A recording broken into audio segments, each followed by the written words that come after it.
এবার আমরা জৈব যৌগের কিছু বৈশিষ্ট্য দেখব। আমরা একদম বেসিক থেকে শুরু করেছি, তো জৈব যৌগের বৈশিষ্ট্য, জৈব যৌগের কি কি বৈশিষ্ট্য থাকে একটু দেখব। এগুলো মুখস্থের মতো। জৈব যৌগের বৈশিষ্ট্য,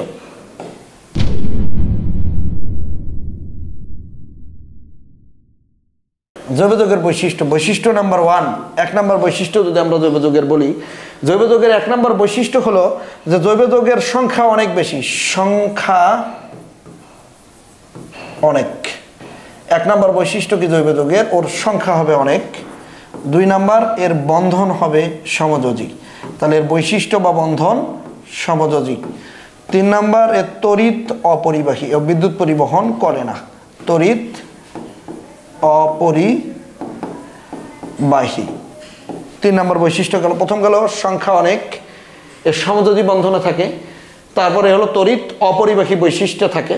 এরা অপোলার, এরা পানিতে দ্রবীভূত হয় না, এরা অপোলার, এরা হলো অপোলার, পানিতে দ্রবীভূত হয় না, কিন্তু পোলার মানে সে পোলার দ্রাবকে দ্রবীভূত হয় না, কিন্তু অপোলার দ্রাবকে দ্রবীভূত হয়। এবং সর্বশেষ বৈশিষ্ট্য, এদের যে বিক্রিয়া হয়, বিক্রিয়া, তার যে হার, তার দৌড়ানোর যে গতি, বিক্রিয়ার হার হবে কম।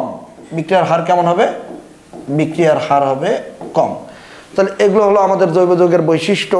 জৈব যৌগের বৈশিষ্ট্য হলো সংখ্যা অনেক, সে সমযোজী বন্ধন বা সমযোজী বৈশিষ্ট্য থাকে, তার তড়িৎ সে অপরিবাহী হয়, সে অপোলার হয়, এবং বিক্রিয়ার হার হয় কম। ওকে, জৈব যৌগের সংখ্যা অনেক বেশি এর কারণটা কি, এটা আমাদের এখন জানতে হবে। যে জৈব যৌগের সংখ্যা অনেক বেশি এর কারণ কি? জৈব যৌগের সংখ্যা বেশির প্রধান কারণ তার যোজনী 4। তাহলে যোজনী 4, তার যোজনী কত? যোজনী 4। তাহলে তার যোজনী 4 হওয়ার কারণে কি হবে? তার যোজনী 4 হওয়ার কারণে তার যোজনী কত? তার যোজনী 4 হবে 4টা হাত, সে 4টা হাতে বিভিন্ন জিনিস যুক্ত করাতে পারবে, এই জন্য তার সংখ্যা বেড়ে যায়। তারপর 2 নম্বর আমরা সমানুতা পড়বো, যে সমাণু তৈরি করতে পারে, সমাণু। তাহলে জৈব যৌগের একটা বিশেষ বৈশিষ্ট্য আছে, হলো সমাণু তৈরি করতে পারে। এই সমাণু থাকার জন্য একই যৌগের একাধিক সমাণু থাকতে পারে, এই জন্য সংখ্যাটা বেড়ে যায়। একটা হলো যোজনী, একটা হলো সমাণু, আরেকটা হলো পলিমার। এর আবার পলিমার তৈরি করতে পারে। তাহলে জৈব যৌগ আরেকটা কি তৈরি করতে পারে? জৈব যৌগ তৈরি করতে পারে আমাদের পলিমার। এবং এবং জৈব যৌগর আরেকটা প্রধান কারণ হলো ক্যাটিনেশন ধর্ম, ক্যাটিনেশন ধর্ম, ক্যাটিনেশন, ক্যাটিনেশন ধর্ম, ক্যাটিনেশন ধর্ম। তাহলে আমরা একটু দেখি, ক্যাটিনেশন ধর্ম বিদ্যমান আছে জৈব যৌগে, এটা কি আমরা বুঝবো। ওকে, তাহলে জৈব যৌগের কি কি বৈশিষ্ট্যের কারণে সংখ্যা অনেক বেশি? একটা হলো তার যোজনী 4, একটা তার সমাণু সংখ্যা তৈরি করতে পারে, অনেক সমাণু, একই যৌগের অনেক সমাণু থাকে। পলিমার, একটা যৌগ পলিমার গঠন করতে পারে, পলিমার গঠন করলে তার সংখ্যা বেড়ে যায়। তারপর আরেকটা হলো তোমার ক্যাটিনেশন ধর্ম। ক্যাটিনেশন ধর্ম মানে কি? ক্যাটিনেশন ধর্ম মানে হলো একটা জৈব যৌগে কার্বন কার্বন যে লম্বা লম্বা শিকল তৈরি করতে পারে, এই যে এভাবে যে অনেক অনেক শিকল তৈরি করতে পারে জৈব যৌগগুলো, এই যে শিকল তৈরির যে প্রবণতা, একটা কার্বন আরেকটা কার্বনকে টানার যে প্রবণতা আছে, তাদের যে আকর্ষণ ক্ষমতা আছে, একটা কার্বন আরেকটা কার্বনকে কোন ভালোবাসার বন্ধনে একজন আরেকজনকে টান দিয়ে ধরে রাখে, সেটি কিন্তু আমাদের জৈব যৌগের ক্যাটিনেশন ধর্ম। ক্যাটিনেশন ধর্ম মানে একটা কার্বন আরেকটা কার্বনকে টান দিয়ে ধরে রাখে, তাদের ভালোবাসার বন্ধনে তারা টান দিয়ে ধরে রাখে, এটি ক্যাটিনেশন ধর্ম। তাহলে ক্যাটিনেশন ধর্ম কি? যে জৈব যৌগে কার্বন কার্বন শিকল তৈরির যে প্রবণতা, এই যে কার্বন কার্বন শিকল তৈরির যে প্রবণতা আছে, এটি হলো আমাদের ক্যাটিনেশন ধর্ম। তাই ক্যাটিনেশন এই কয়েকটি বৈশিষ্ট্যের কারণে জৈব যৌগের সংখ্যা থাকে অনেক বেশি। ওকে, আমরা বুঝতে পেরেছি জৈব যৌগের মেইন ঘটনাটি। ওকে, এটি হলো আমাদের বেসিক কথাবার্তা গেল জৈব যৌগের। এর পরবর্তী আলোচনায় আমি চলে যাব, জৈব যৌগের পরবর্তী আলোচনায় আমি চলে যাব। জৈব যৌগের পরবর্তী আলোচনা আমার হবে এখন সমগোত্রীয় শ্রেণী, সমগোত্রীয় শ্রেণী, সমগোত্রীয় শ্রেণী।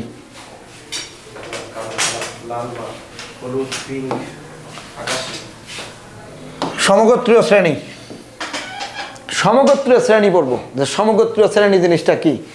সমগোত্রীয় শ্রেণী মানে একই বংশভুক্ত, না, তারা একই বংশের লোক, তারা সরকার বংশের লোক। কোন বংশের লোক? তারা তারা প্রামাণিক বংশের লোক। তারা কোন বংশের লোক? তারা ফকির বংশের লোক। এই যে বিভিন্ন বংশ আছে যে আমাদের মানব জাতির, তেমনি জৈব যৌগের অনেকগুলো বংশ আছে। এই বংশগুলোকে আমরা কি বলে থাকি? কার্যকরীমূলক।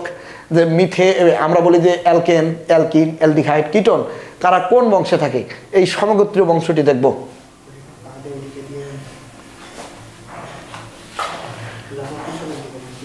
সমগোত্রীয় বংশ আমরা একটু দেখব যে সমগোত্রীয় শ্রেণী, তাহলে সমগোত্রীয় শ্রেণী জিনিসটা কি পরে বুঝবো, তার আগে একটু বুঝি যে সমগোত্রীয় শ্রেণী যদি তৈরি করতে চাই CH3 CH2 উদাহরণ আমি আগে দিব, তারপর আমি দিলাম তোমার হলো গিয়ে CH3, তারপর আমি দিলাম CH3, তারপর আমি দিলাম CH3, ওকে, তারপর আমি দিলাম CH3OH, তারপর আমি দিলাম, আমি কয়েকটা উদাহরণ আগে দিই, CH3 CH2OH, তারপর আমি দিলাম CH3 CHO, তারপর দিলাম CH3 CH2 CHO, ওকে।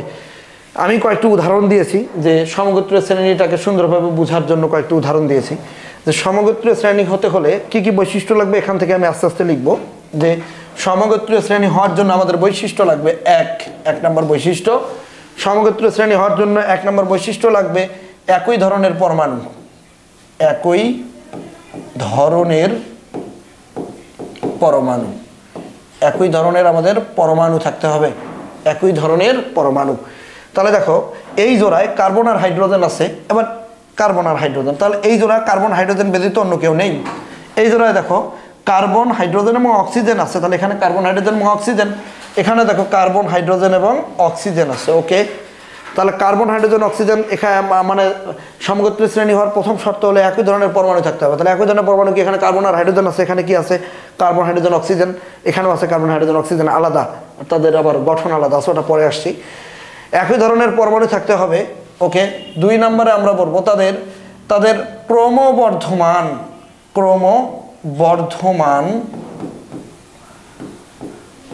ভর অনুসারে সাজালে, ক্রমবর্ধমান ভর অনুসারে সাজালে এটার নাম হলো মিথিলিন। মিথিলিন গ্রুপের পার্থক্য থাকবে, মিথিলিন গ্রুপের পার্থক্য থাকবে। তাহলে এবার মিথিলিন গ্রুপের পার্থক্য দেখি আছে কিনা, দেখেন তো উপরেরটা নিচেরটা, একটুক জায়গা যদি আপনি বাদ দিয়ে দেন, দেখেন তো আগেরটার মতো হয়ে গেছে না, একটুক বাদ মানে কি আগেরটা CH3 এটাও দেখো CH3 তার মানে যে এই দুইটার পার্থক্য হলো CH2 বা মিথিলিন গ্রুপ। পরেরটাও দেখি, এই যে দেখেন একটুক জায়গা যদি আমরা বাদ দিয়ে দেই তাহলে দেখেন কি হয়ে গেল, এতটুকু জায়গা বাদ দিয়ে দিলেই আমাদের হয়ে গেল আগেরটির মতোই। তাহলে এবার দেখেন এতটুকু জায়গা বাদ দিয়ে দিলে আগেরটির মতো। এবার 3 নাম্বার, তাদের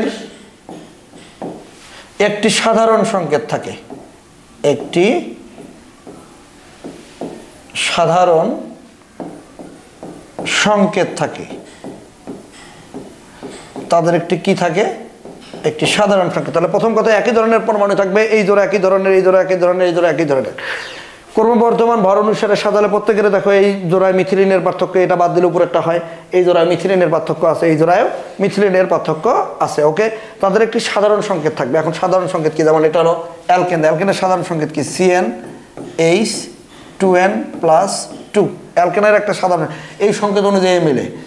আবার অ্যালকোহল যদি বলি CnH2n+1, CnH2n+1, তারপর আমাদের আসলো OH, ওকে ওকে।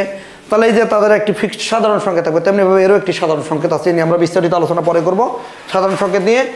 তাহলে সমগোত্রীয় শ্রেণীর একটি নির্দিষ্ট সাধারণ সংকেত থাকবে, ওকে।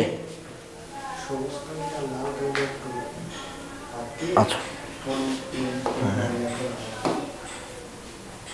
ওকে, সাধারণ সংকেত আমাদের একটি করে তাদের একটি ফিক্সড সাধারণ সংকেত থাকবে, ওকে। তারপরে আমরা যাব 4 নাম্বার, যে তাদের সাধারণ সংকেত থাকবে। এখন তাদের আরও বৈশিষ্ট্য আছে। তাহলে আমরা কি কি দেখলাম, যে একই ধরনের পরমাণু, ওকে।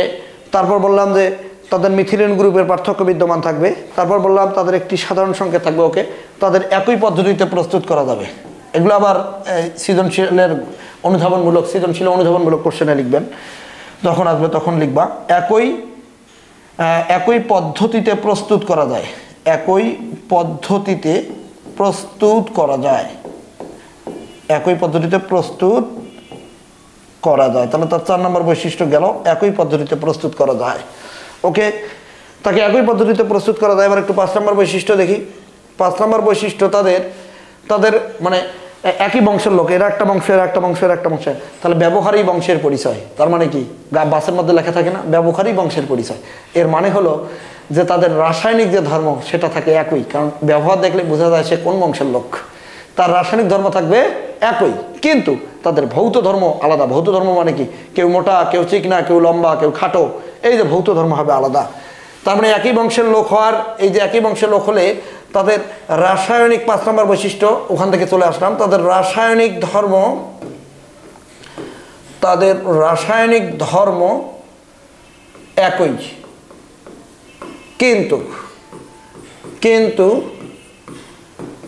ভৌত ধর্ম ভিন্ন। তাদের রাসায়নিক ধর্ম একই কিন্তু ভৌত ধর্ম ভিন্ন। তাহলে ভৌত ধর্ম কোনগুলো একটু দেখি। তাদের ভৌত ধর্ম কোনগুলো? ভৌত ধর্ম হলো গলনাঙ্ক, ভৌত ধর্ম হলো গলনাঙ্ক, এরপর হলো স্ফুটনাঙ্ক, ঘনত্ব, এগুলো তার ভৌত ধর্ম। আর রাসায়নিক ধর্ম সে কোথায় বিক্রিয়া দিবে না দিবে সেগুলো তার রাসায়নিক ধর্ম। এ হলো আমাদের সমগোত্রীয় শ্রেণী। একটু দেখি সমগোত্রীয় শ্রেণীটা বুঝলাম কিনা। সমগোত্রীয় শ্রেণী আমরা দেখব। সমগোত্রীয় শ্রেণী দেখেন যে সমগোত্রীয় শ্রেণী হলো তাদের একই ধরনের পরমাণু থাকতে হবে, এই জোড়া একই ধরনের পরমাণু আছে, এই জোড়া একই ধরনের পরমাণু আছে, এই জোড়া একই ধরনের পরমাণু আছে। ক্রমবর্ধমান ভর অনুসারে সাজালে, ক্রমবর্ধমান কথাটার অর্থ হলো একটার পর একটা, এটা 2 কার্বনের যৌগ, পরেরটা 3 কার্বনের যৌগ। ক্রমবর্ধমান, ক্রমবর্ধনটা একটু ভালো করে বুঝবেন। ক্রমবর্ধমান বোঝার জন্য CH3 CH2 CH2 CH3 বলেন ক্রমবর্ধমান, এটা 2 কার্বনের, এটা আছে আমাদের 3 কার্বনের, এটা হলো 4 কার্বনের, এই যে একের পর এক সাজিয়ে লেখা হলো ক্রমবর্ধমান। এখন এটার সঙ্গে এটা তুমি সমগোত্রী হিসাব করলে তখন তুমি পাবা মিথিলিন গ্রুপের পার্থক্য, কিন্তু এটার সঙ্গে যদি এটা করো তখন কিন্তু তোমার মিথিলিন গ্রুপের পার্থক্য হবে না, কারণ এটা ক্রমবর্ধমান না। ক্রমবর্ধমান কোনটার সঙ্গে? তাহলে এটার সঙ্গে এটা, অর্থাৎ যেটা থাকবে তার আগেরটা অথবা পরেরটা। যে 3 কার্বনেরটার সঙ্গে যদি আমরা ক্রমবর্ধমান হিসাব করি, তার আগে কত? 2 কার্বন, তারপরে কত? 3 এর পরে 4 কার্বন, কিন্তু 4 এর সাথে 2 করলে হবে না। তাহলে ক্রমবর্ধমান মানে 1 কার্বনের পরে 2 কার্বন, 2 কার্বনের পরে 3 কার্বন, একটার সঙ্গে আর একটা, শুধুমাত্র একটার পর একটা হিসাব করে আমরা ক্রমবর্ধমান হিসাব করব। ওকে, তাদের একটি সাধারণ সংকেত বিদ্যমান থাকবে। তাদের সাধারণ সংকেত কেমন হবে? একই সাথে, যেমন এই যে এর সাধারণ সংকেত, এর সাধারণ, ওরও এরকম একটা সাধারণ সংকেত আছে, আমরা পরে এ নিয়ে বিস্তারিত কথা বলবো। তারপরে একই পদ্ধতিতে তাদেরকে প্রস্তুত করা যায়, কারণ এরা একই পদ্ধতিতে প্রস্তুত করা যাবে, যেহেতু একই বংশের লোক। তাদের রাসায়নিক ধর্ম একই থাকে কিন্তু ভৌত ধর্ম হবে ভিন্ন। দিস ইজ সমগোত্রীয় শ্রেণী। তাহলে আমরা সমগোত্রীয় শ্রেণী বুঝে গেছি।